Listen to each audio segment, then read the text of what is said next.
I want to talk about one more thing before I get into the news, and it's a movie review. It's a movie review of a movie called Searching for Bobby Fischer. I don't get bored already. Don't get bored already. I know a lot of people find chess boring, and it reflects in that reflects in the rating that I'll give to Searching for Bobby Fischer. But I think Searching for Bobby Fischer is an important movie in many ways, because number one, it's about playing games. And EK and I were just not too long ago, we're talking about games we play, like Heroes Unlimited. We play role-playing games and stuff like that. And that's why I like this movie, Searching for Bobby Fischer, is because it's about playing a game. And any game you can get really in-depth in. And chess is one of those games you get really in-depth into. And, I guess I remember started playing chess like in first or second grade, because we had like a bunch of games and stuff like that. And one of them was a chess/checkerboard. And I was like, this checkers game is freaking stupid. What do these pieces do? And so eventually I learned chess, and I tried to teach other first graders chess, and it was tough. All right. And so I've played chess. I was on the chess club once. I'm not even going to point out the years. I'm not even going to tell you what years, but I was on the chess club. I've played chess. I've read books about chess. All right. I like to play games. All right. And chess is a game. And what I like about this movie is that it's about somebody who has an ability, who's really good at something, and then everybody kind of wants a piece of it, because it's so rare. Like, talent is so truly rare that even people who study it for their whole lives just want to get a taste of what it's like to be a genius kid who can play chess. All right. And that's what the story of Searching for Bobby Fischer is about. Bobby Fischer is a kid who grows up seeing these men playing chess in the park. And he sees that and he's like, oh, that sounds cool. I'm understanding that game. I want to play it with these people. These people look like they're having fun. They look like they're good at what they do. I want to play with those people. But, his dad finds out he's good at chess. And so he plays his dad, and he's got to it gets down to a point where his dad, he comes and makes a move, and his dad, it takes three hours to make his move. This kid's destroying his dad. Joe Montana plays his dad, and it is excellent. Destroys his dad in chess. He doesn't really want to play against his dad. He wants to play against these types of people. And these types of people are like good old Lawrence Fishburne here, one of my favorite actors, Lawrence Fishburne. Because the kid comes to the park and plays some Russian dude who's mumbling to himself, plays fast, plays effectively, and the whole time Lawrence Fishburne is over there. He's looking cool as always. Lawrence Fishburne looking cool, eating Chinese takeout with chopsticks, watching this game from afar as this kid gives this crazy Russian master a heck of a time, but eventually loses.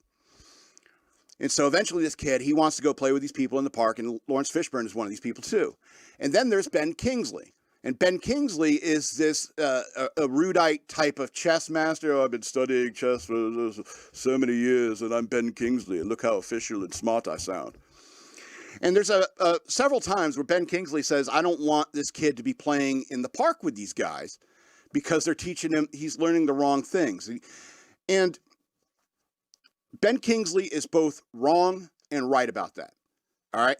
Because when it comes to something like a game of chess, there is playing with emotion. There's playing with your gut, like the way the kid learned to play in the park. And it's also, watching these people play in the park, it's always more fun than a stuffy official chess tournament. All right? Watching guys play in the park is always more fun than watching guys play in an official tournament.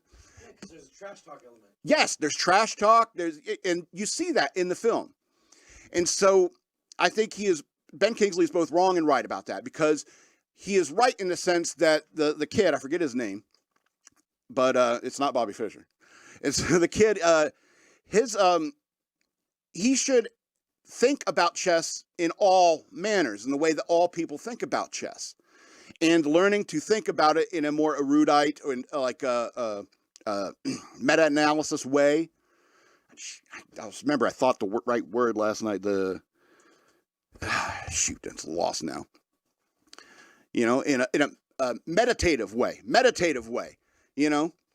instead of playing with your gut. If you want to compete, if you want to be good at chess, you got to think about it from all angles. Because when I play chess, I was the D-bag who read chess books. I was pretty good at it, and I can beat most people at chess, but people who really play, probably not. I probably can't win. I'll probably win against some of them, but it's not like I'm a competitor. And I didn't really start enjoying playing chess in particular until I started to learn to play with my gut and not be concerned about what my opponent may do. And in many ways, that's how I play all games now. It's like I play with my gut, not my head, because when I sit there and I think about all the patterns and the memorization and the gambits you could do in a chess game, it makes my head hurt. It makes my head hurt. I don't like that. It takes the joy out of the game for me. And the point of playing chess, the point of playing any game is to have fun. Just like those guys in the park are having fun. Those guys in the stuffy halls of academia studying chess like it's a job, those guys aren't having fun. You know? That's the point of games. That's the point of gaming. And that's the reason why I don't play chess anymore, is because there's way more interesting games out there. But I will play chess again, probably one day. I'll play any game. You know, you can come up and challenge me on the street. It's like, I challenge you. What's like a really obscure? I challenge you to Pokemon. Which edition? Which edition's that?